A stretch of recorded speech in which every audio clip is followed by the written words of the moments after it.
Okay, the purpose of this video is to give you a real-world example of how I used Warren Buffett's investment methodology to make a good investment. The investment is Occidental Petroleum. I made my first investment on November 27th, 2019. Right, it's just before a pandemic that we didn't know was coming, just before oil prices turned negative, which nobody saw coming. I could show you the chart. So this is, the green line is Occidental. I bought it right around, what was that, 11.20? So I bought it right around here. And as you can see, when the pandemic hit, it dipped way more than the market. It looked like a terrible investment for a while. If you only go off of short-term price action, you would have no choice but to say, oh, that was a terrible investment. You know, I mean, I bought it at 38. And within a couple of months, it was down to 10, maybe 3 months. It went from 38 to 10. So what I did was I bought at 38. A few months later, it was down to 32. I bought more. Got down to 17. I bought more. And it got down to 10 from March 9th to March 18th. It went from 17 to 10. And guess what I did? I bought more. I bought a good bit more because the price doesn't tell me whether or not I made a good investment. The actual business figures and the prospects of future earnings of the business is what tells me whether or not I made a good investment. So how did I, and obviously, you know, in hindsight, it turns out it was a very good investment.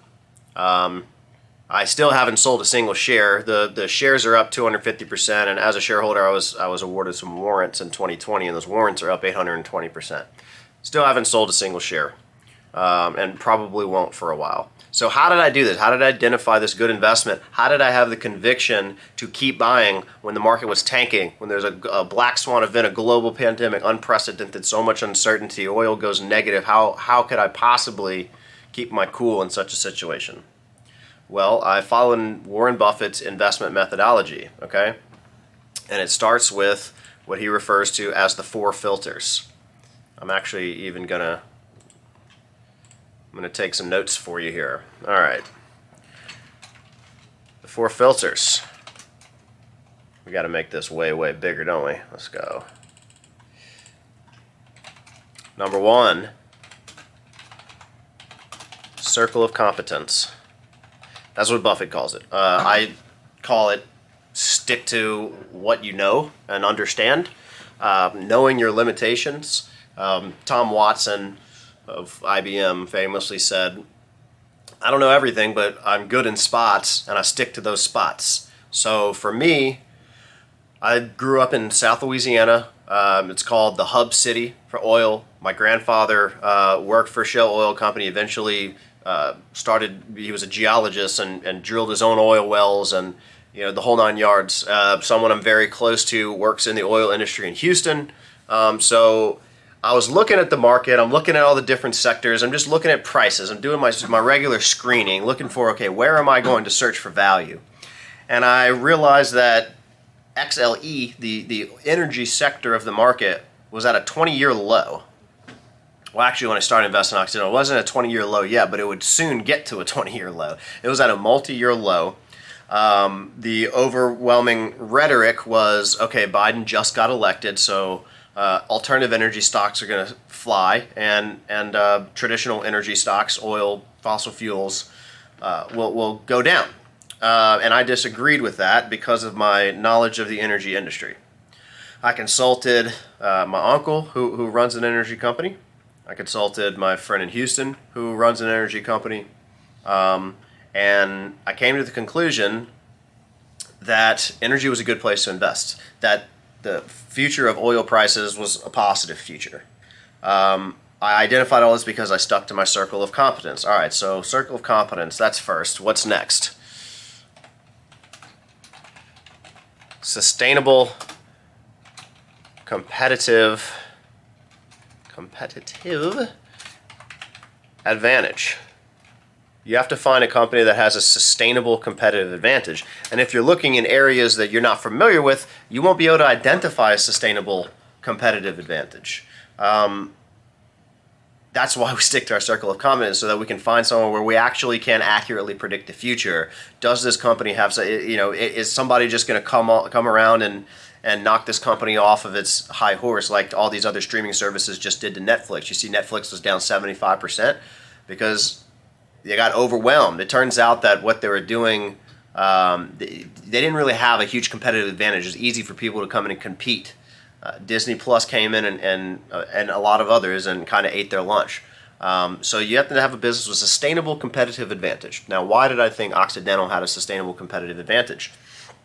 Well, number one, I had it on good authority that they were the best at getting oil out of the ground. They had developed some proprietary technology that allowed them to frack for a lower cost per barrel of oil than their competitors. And because the technology is proprietary, it doesn't mean that other people wouldn't figure it out in the future, but Occidental had a head start. And so all of this came about when Occidental started bidding for Anadarko. Anadarko is another petroleum company. They owned a crap load of oil. It's still in the ground, of course, to get out the ground, but they had huge plots in West Texas to, there was a lot of oil. And so you say, okay, Anadarko's got a bunch of oil. Occidental is the best at getting the oil out of the ground. I like that. I think that's a good combination. So I was already kind of convinced about this, and then it comes out that Warren Buffett's loaning Occidental $10 billion to buy Anadarko, saying that they thought it was a good acquisition, saying that this was all a bet on long-term oil prices. And that was my thesis, is that oil prices are going to rise long-term, and they're not going to, oil's not going away. Kathy Wood had predicted that oil is going to go back to $20 a barrel, and that was when it was at 70. Now it's at 110. So I was confident in that prediction, and Warren gave me even more confidence, because when the GOAT agrees with you, that's a pretty good sign. So I identified a sustainable competitive advantage. Number 3 is management. So how do you assess management? That's kind of a tricky one. Having an understanding of being able to read people is good. But really, what you do is you look at things that they said in the past and whether or not they executed on whatever it is they said or whatever it is that they promised. I looked at Occidental and I saw a strong female CEO in Vicky Holub, which I thought was very interesting because I live here in the South, and I know it's rare for a female to have a female oil executive. So I started looking into her past. I started looking into how she's run the company, and I determined that she's doing a good job. And then, of course, Warren trusting her with $10 billion made me think, okay, he agrees. This is good management. All right. And if you call me a copycat for this, you're right. I have no shame in taking ideas from somebody else and just copying their ideas. I don't have to always reinvent the wheel. This is about making money, not about being smarter or more complex or whatever.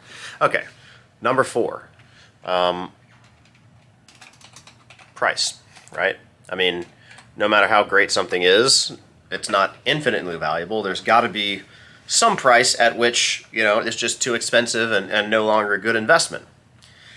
Well, as we already saw here, I liked the price at 38. I thought 38 was a reasonable price to pay.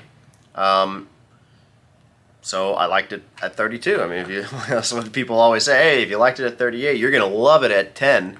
But what happens when markets go on sale? People run out the store. It's the only market like that. Nobody was talking about buying energy companies when oil was cratering and the world was shut down, and it looked like the energy demand was going to get crushed, which it did temporarily. But you have to understand, I mean, the value of any company is a function of its future cash flows, and not just the next years, but the future, all eternity.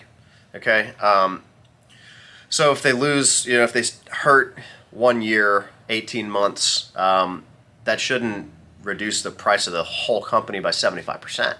It was just an overreaction, and so I decided that I thought that it was an overreaction, and that $10 a share for Occidental was a steal based on what I estimated their future to look like. If I had listened to, financial Twitter or CNBC or expert analysts, that I probably wouldn't have come to this conclusion. They would have definitely scared me out of it, and I would have steered towards something safer. And then I would have probably, who knows? There's a lot of people who held bonds and actually lost money in bonds while the stock market rallied.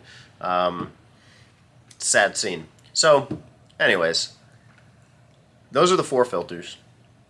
For me, if I only stick to what I understand, that's 95% of the stocks in the market are off the table for me. But you don't need to know everything. You just have to be right a few times. Number 2 is just sustainable competitive advantage. You got to determine whether or not these people really have staying power. People are going to try and come after you. You start making money, other people are going to try and copy what you do. They're going to try and knock you off your horse, try to build a better mousetrap, as they say. You need to determine whether other companies are going to be able to knock this company off or not. Okay, number 3, management. To me, the management thing is actually pretty difficult. It just takes long. You have to do a lot of research. You have to go and look at this person's history. What have they said versus what have they done? And if the two line up, maybe you got a good manager. And then, of course, number 4, price. I'm actually going to do a separate video. I'm going to record it right as soon as I'm done with this one. How to determine what is the right price. Really interesting topic that I hope you'll join me for. Okay, I hope this video helps somebody out there kind of figure out how is it, what is Warren Buffett's actual methodology that makes him so successful over such a long period of time. Well, this really is it in a nutshell. The missing piece of the puzzle is how do we determine what's the right price, and I'm going to do that in a follow-up video. All right.